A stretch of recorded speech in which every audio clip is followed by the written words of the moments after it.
Hey, what's good, everybody? It's Trev from NBNYGlobal. I got a special guest today, man. It's my man, Demi, Sri Lankan. Hello. We're going to talk to Demi, see what's going on today, and get his story, man. He has a wonderful backstory. So, Demi, welcome, man. Thank you. Thanks for having me, Trev. Yeah, Appreciate man. it, brother. Thank you. Hell yeah. Yeah, so I'll share my story with you. Yeah. And yeah, this is something that I want to share from a younger age. Mhm. This is my whole sort of journey. But initially, I'll take you back in time, more to, I guess, my teenage years. Mhm. Grew up in, let's say, a family that tried their very best. And I grew up in a domestic violence household. And having said that, I just want to say a disclaimer that me and my father, we're now best mates. Oh, so great. yeah, everything's Great. all good now. But going back to my teens, I'm 36 now as we're making this video. But yeah, going back to my teens, it was a very toxic environment being at home. And it was generally a place that I didn't really want to be most of the time, only because my father would get quite ragey. It was his way or the highway generally. And there was a discrepancy with certain family members within my family, and I had to witness a lot of this. And it really made me hang on the streets, man. I'm going to be honest. I started to hang around guys who also came from broken homes. Let's get into your background first, Sure, man. sure. So, I know you're from Sri Lanka. Yes. So tell me your background, where you grew up. Okay, Let's sure. get into that. So I was born in Australia. Okay. So my parents are Sri Lankan background, Okay. and they came to Australia in 1988.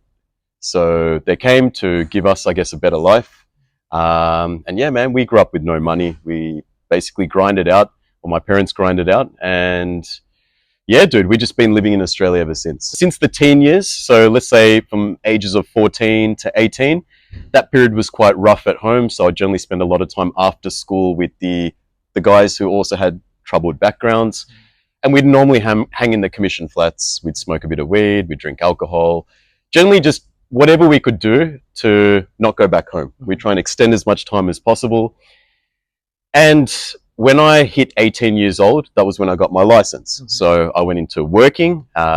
In terms of work, what did I do? I worked in the retail industry. So I was selling mobile phones, just a job just to get by, get some money. Now, the toxicity at home was still present at that time, even when I was 18.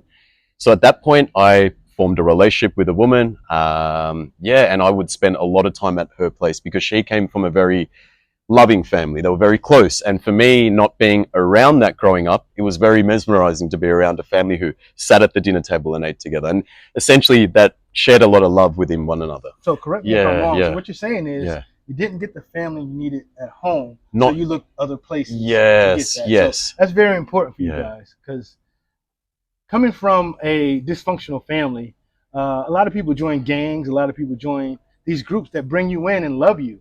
And what I'm hearing is it sounds like that was the case with you. Correct, yeah. The love that I didn't get at home, or the love that I was searching for, or maybe the role model, the father figure, I never quite had. I found that in the streets with I guess you could say the older boys who also came from broken families, but they decided to create a life of their own, and it wasn't the honest way of living. Let's leave it at that. So, yeah. Australia, man. So Yes. I've been to Australia. Right, okay. And I know people back home who've never been to Australia, who don't know much about Australia. It's hard to realize like a thug life or a gangster or even a street life in Australia. So can you explain that a little bit? So look, gangs and stuff, there are gangs, but it's very low key. It's very underground. Not like, I guess, America, you got like MS-13. You got different gangs in different areas. And I think it's quite a big thing with zip codes and postcodes and area codes. In Australia, we generally, look, we have gangs associated with different areas, but it's not quite, I guess, comparable when you compare it to America, I would say. Yeah, but there is still gangs there. I guess when you say gangs, it's more, I guess, like you said, just guys from broken homes showing each other a bit of love and forming a bond, a brotherhood together. Totally understand. Yeah. But it's not based upon the brotherhood's best interest. It's more or less, selling drugs, surviving, quick money, fast money, women, cars, and it was all that. And I was introduced into that life from about 18. So I was someone that worked an honest life, but had, I guess, friends that lived a different life. So I was sort of stuck in between. So let's talk about that, man. Yeah. So you say you were stuck in between. Correct. So you had a regular job? I had a regular job, And where were yes. you working at? And my dream wasn't to sell drugs or anything like that. I just wanted to be a normal person. And sorry, you were saying, when was that? Where were you working at? Oh, okay. I was working at a place called Crazy John's. So they sell mobile phones. So when a customer walks in, you sell them a new phone contract. 24 months, that's commission, sale, and that's what I do. And generally. after that, you lived your other life. Yes, Let's get into that. Yeah, so from, I guess, working a normal job, I then got into, I guess, selling a bit of drugs, selling and using drugs. Okay, I'm not going to act like I was a drug dealer, so to speak, but when certain people wanted stuff, I had the connects to get the stuff, and I would just up the profits. You were more of a middleman. Yeah, I was a middleman, basically. But I would actually profit a good amount. So in one transaction, which would take 10 minutes, I would make about $500. Oh, wow. Yeah, so it was actually, but it didn't happen every day. It was maybe once a week, twice a week. So you could imagine like working a regular job plus making that 500 extra per week. It added up, so man. About about that. Definitely more than 2,000, man. I would say that job I was working for paid about 800 per week, and this is Australian dollars, not US, so it is a bit less. But it was 800 plus, let's say that 500, about 1,300 a week. Okay. So times up by 4, about 5K plus. I was making at the age of like 21 years old. Wow. Yeah. So I had quite a lot of money, man, and I was someone that always would, even though I lived this life. It was sort of like I was living a double life, man. Like I had a mask on. I was sort of like that nice, kind guy, but also you wouldn't suspect that I was doing this in my spare time. But here's the kicker. This is where things, I guess, went a bit more upside down. As I kept living that life, that went on for about a good 5 years. It got to a point where I started to fall down the path of using drugs more than I was actually selling the thing. So I got high on my own supply, basically. Player fucker. So at this point, I was about 25 years old, and this was literally the downward spiral of my life.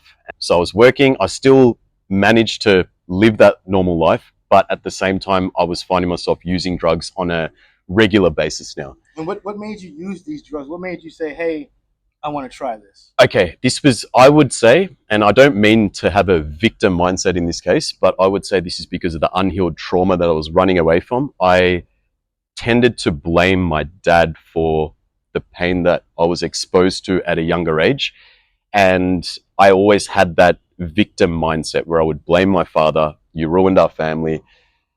And I'd only attract more of that negativity back. So my internal system at that point was very low frequency. It was shame, guilt, anger, resentment towards myself, towards my dad, towards my life.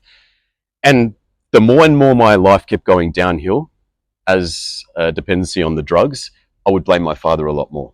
So you could see now my character is going downhill, and also I'm playing the blame game a lot more. My main drug that really took a toll on my life was methamphetamines. Wow. Yeah. Meth is hard, man. It was hard, dude. And for those that don't know about it, it's a very toxic drug. You become very dependent on it. It gives you an incredible high. It raises your dopamine levels by about 1,000%, something like that. So you could imagine the highs are really high, but then you pay the price with the lows and the come down. You crash 10 times hard, where it gets to a point where you get suicidal thoughts. You don't feel like being here.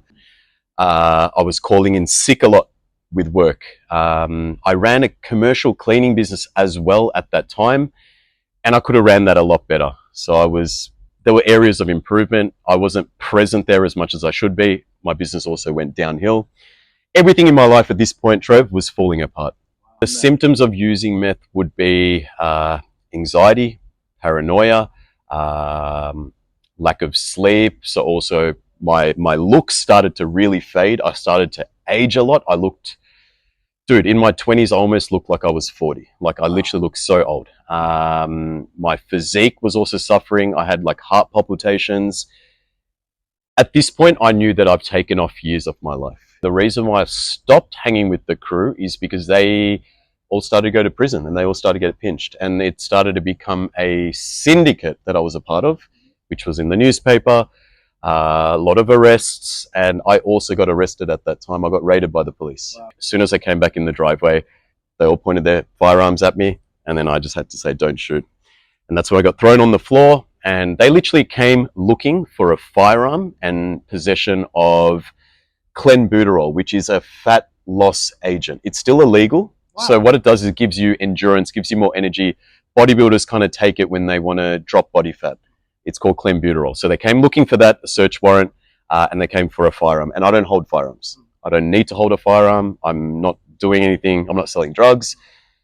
But I put two and two together. That crew that I was running with, it all came back to me. Yeah. Did you do any time? Or? I didn't do any time. Now we've got a case where the barrister said, look, I'm friends with him. Let's just hope that everything works good. And yeah, basically, essentially, I got no further charges after that. I got no criminal record for that. And yeah, I was okay after that. Okay. So yeah. After this police raid, I also got arrested again. Come on now, dog. Come on, man. And this second arrest was the pivotal point in my life. Because I was someone that was using drugs, okay, I would take things a lot serious. I wouldn't be calm. I wouldn't be able to react properly to situations. I would overreact. I would take things serious. I was a different person, dude. If you looked at me funny, I would start stuff with you, right? You can't say that now because I'm so much healed. But yeah, I was like that. And what happened was, fast forward, they gave me the finger. We came to a lights. I stopped the car just like this in front of them. I got out of the car and I started hitting the driver. When I went through that assault situation, so yeah, ended up hitting that driver. Stupid move of me. This is at the train station. There's cameras everywhere. I didn't think I had a condition out. Like, there was a warrant out for my arrest, basically. So what I was doing, I was kind of living... arrest warrant. I was living in hiding, so to speak. Hiding meaning I would get private numbers calling my mobile phone after this incident happened, because after I hit that person, I drove off and left the scene. Okay, and about a week later, I get a call from a police sergeant who said, you need to turn yourself in. But yeah, I literally didn't engage with that police officer. I would just hang up his phone calls. Then he sent me a message to my phone and he said, I highly fucking recommend you come in or I'm going to really embarrass you at your workplace. That's when I started to get a bit triggered and I was like, okay, I need to hand myself in. So I literally handed myself in to the police station. And yeah, I had to no comment the whole interview, and I literally just hired a lawyer, went to court, and I got a criminal record for that charge. Wow. I had to plead guilty. If I didn't plead guilty, they would have used the camera surveillance against me, and I would have got done that way, and it would have been a worse look. That's what my lawyer said. So she said, just plead guilty, admit what you did wrong. And I was grateful because the judge actually said to me at the time, he said, look, sir, you're actually lucky that this happened to you, because I've done the same thing where I got out of my car at a traffic light experiencing road rage, and I wasn't so lucky at the time. I got hit in the head with a baseball bat. Yes, and this was the judge telling me that I'm lucky. So I've got a criminal record now that I'm paying the price for, but I take full responsibility for my actions because what I did was wrong. I guess after that incident, I had a very low point in my life where I broke down, I started crying, and I just felt so broken. I was 34 years old. I was going through a breakup. So I was in a relationship for 7 years with a woman. She broke up with me. It just wasn't working out. I had a dependency on drugs. I didn't really have good role models in my life, and I didn't really have good friends in my life as well at that time. So I was completely broken. I was lost. I was 34, had no purpose, no direction. Didn't know what I was going to do for the remaining chapter of my life. And that was a very scary thought, because I pictured myself single, lonely, not enjoying life, 40 years old, 50 years old, 60 years old, and I just broke down. And there could be some 21, 22-year-old kids out there listening, right, man, or yes, even kids in high school. Yes. What advice would you give to them at this point? My biggest lesson at this point is to be very careful with who you surround yourself with. If you don't have the right role models, create that role model in your own life. You know, seek help from a mentor, a coach, someone who can give you guidance. Because don't do what I did and, you know, keep those wrong people in your life, because their habits end up becoming your habits. And that's what ended up sort of causing my life to go downhill, so to speak. Yeah. So I would say biggest lesson would be careful with who you hang around with. I ended up writing a suicidal note, a suicidal letter. And it's not because I wanted to take the easy way out. It's because I was literally addicted to drugs. I was at a low point. I just couldn't get myself out of the rut. And I thought I would be happier not here than living a life of suffering. But here's the kicker, right? Even though I wrote that suicidal note and I was in tears as I was writing it, at the same time, something clicked in my mind where it said, hang on a second, you could take the easy way out, but have you ever tried to fix your life? Have you ever tried to dive deep into the trauma that you are running away from? Have you ever tried to live a sober life? Have you ever tried to keep good people around you? And the answer was no. And at that point, I had this certain fire inside where I thought, I've done everything for the last 15 years to completely ruin my life. How about we focus on bettering our life? Mm-hmm. So the easy way is to go with that suicidal note, but then again, how about we go all in and rebuild or rewrite that next chapter of our life? And that's what I did. The outcome, the direction in life, I didn't know which direction I was heading. So I thought, you know what, how about we focus on what's within my control? And that's what I did. I just literally had a daily morning routine that I stuck to. So it's consisted of a early rise, morning meditation, daily gratitude journaling, reading. So I'd read a personal development book. I'd do some form of exercise. And yeah, that was literally my morning routine. So how did you come about this? Because these are things that I do now. Yes. But I had to learn to do this. Yeah. How did you actually come up with it? Did you look on YouTube? I was literally looking on YouTube. I was also, Googling things. I also read a book, Trev, which was called The Morning Miracle. And that's by Hal Elrod. And he talks about how much a morning miracle has changed his life. And then I started to Google the benefits of these daily habits, and it said it was mindfulness, staying present, controlling your mental health, losing anxiety, depression. I was like, these are all the problems I have, trauma. So I went all in. This is what I did. I woke up every day at like 4:45, 5 a.m. and I would do this morning ritual, and I just kept doing this each and every day. And I would just focus on reading books. I hadn't read a book since age 15. So this is the first time I've read in a long time. I started to fall in love with education, reading, knowledge. This is what I fell in love with because this was untapped potential. Again, personal development, it's the potential we have, but that it's lying dormant. We need to bring it out of us. So I started to fall in love with personal development, upgrading my character. I then started to do some identity shifting where I destroyed my old character and focused on the new character by having the right daily habits, consistency.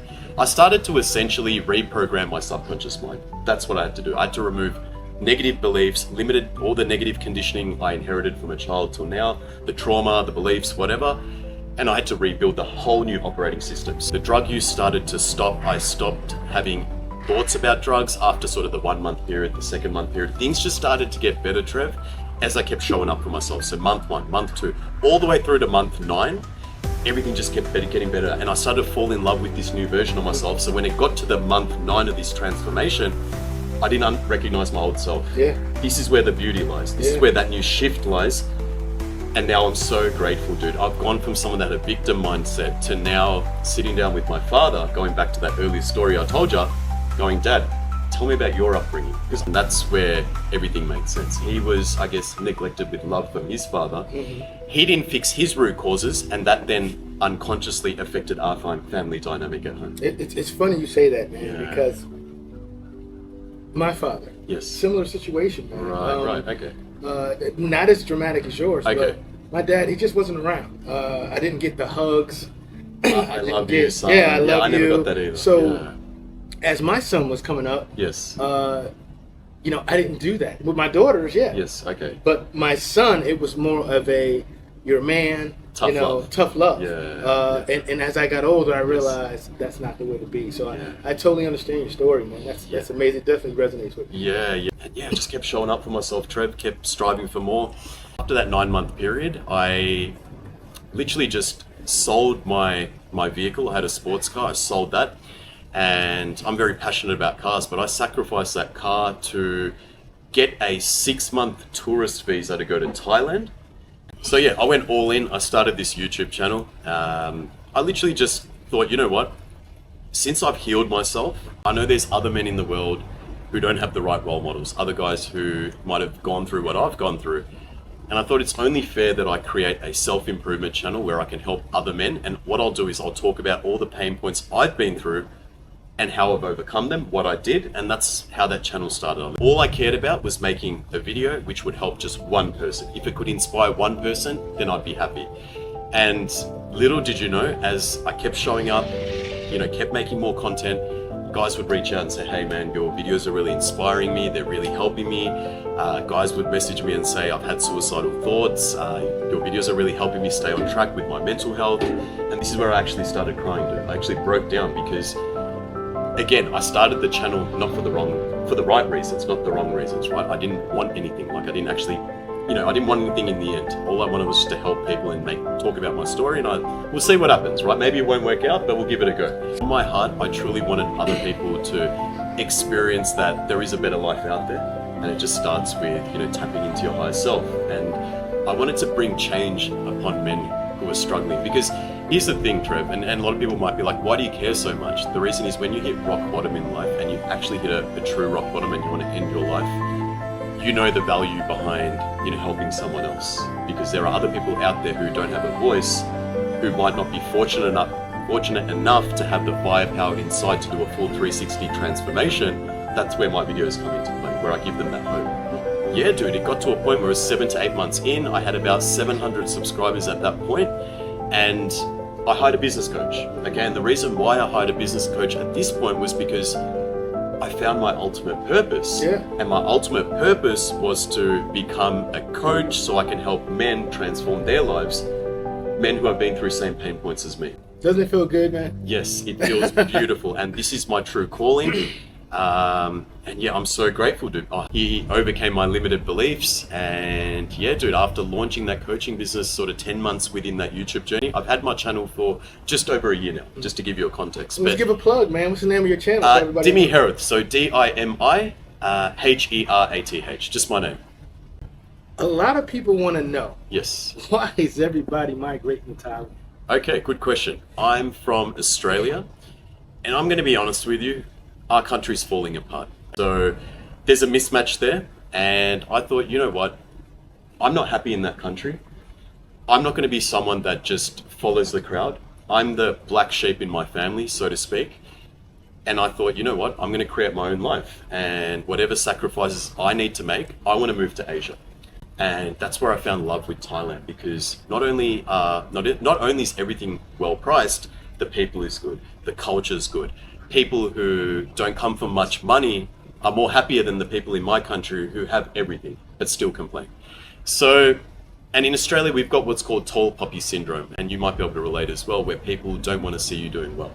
They kind of pray for your downfall. Yeah. They're literally praying, or they'll smile to your face. And if they're not praying for your downfall, what they do is, yeah, good job. As long as you don't get above them. Exactly right. Yes, that's right. And I'm the sort of person, Trev, where I love everyone to win. If I see a guy that comes in a Lamborghini, I'm happy for that guy. I want to be like, dude, what did you do to get that Lamborghini? I want to know, dude. I want to talk to these people. Like, whoever's successful, I want to know how they did it, and I'm happy for these people. That's how I am as a person. But when you're around constant negativity, it can kind of rub you the wrong way. So again, I thought, you know what, I'm going to move to Asia. Right now where I'm at is, again, going back to that coaching business, I've just launched that about 3 months ago, and that's going really well. I'm getting more and more clients. My existing clients are staying on with me longer, and I'm looking to grow this to the next level. Where can people find you at? Look, if you wanted to, I guess, book a coaching session with me, if you needed help, if you want to get yourself right mentally, physically, and spiritually, you can literally just click on my YouTube page and you'll see my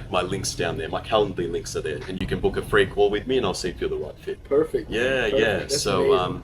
yeah, bro, loving this country, dude. Looking forward to making the move, and yeah, I highly suggest anyone who's from these Western countries who are not happy, just take the initiative within you to make that shift, man. Obviously you got to do the right checks and make sure that lifestyle's set up for you, but at least come here and give it a shot. Because if you don't know, you'll never know. I want to ask you this, man. Sure. Where you're at now. Yes. Because we happen to bump into each other at the gym, right? Yes. So I see you work out on a daily basis. Yes. That's one of your things you do. Yes. As far as physical fitness, as far as mental health. Yes. Daily. Yes. Break down your schedule. You did a little bit, but Yes. break down your schedule, man, on how your day looks. Okay, I'll run you through my day. So essentially I wake up at 4:45 a.m. I'll go into a morning meditation. After the morning meditation, I'll go into gratitude journaling. I'll just talk about, it's basically when I journal, I talk to the man above. It's basically me explaining what I'm grateful for, but why I'm grateful for. and I go very deep into it. You know, even the rock bottom times in my life, I start talking about those things because I'm grateful for that rock bottom period. It made me who I am today. So gratitude journaling, start going into reading a personal development book. For me, I'm reading 177 Mental Toughness Secrets of the World Class by Steve Siebold. A lot of value there. He's a mental toughness coach. So everything's in a book. I read that.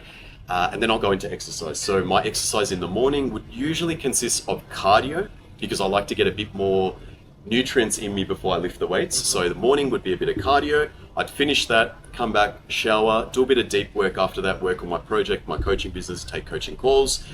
And then after the coaching calls, I'll get the workout in. I'll go lift some weights. That's when I run into you, go for a swim. But then when it hits sort of nightfall, the sun going down, I'll go walk to the beach, go for a walk. Yeah, I live a very holistic life, man. I don't party, I don't do drugs, I don't drink alcohol. Love it, man. Yeah, I just love this way because I've destroyed my life for so long that now I enjoy living a holistic life. So I thank you for joining us. No, that's amazing seeing somebody on the same journey that I'm on. Yeah, I think that's why we clicked. Yeah. Our energies exchanged. Yeah. We were on that high frequency, that self-love, that gratitude, that peace. Yeah. We vibed off each other and yeah, man, here we are doing a interview. I want to tell you guys a secret. The secret. So that's the first thing I thought about when I met this guy. If you guys haven't watched it, it's called The Secret on YouTube. Take a look at it. He explained the secret without even knowing about it. So get in touch. Get with us. This is my man Demi. Let's go! Let's get it. We gon' be up, all the way up at the top. Now looking better from the top. Down, ain't no way we finna drop. Down, we gon' be up, all the way up at the top. Now looking better from the top. Down, ain't no way we finna drop. Down, we gon' be up. Please get out of my way.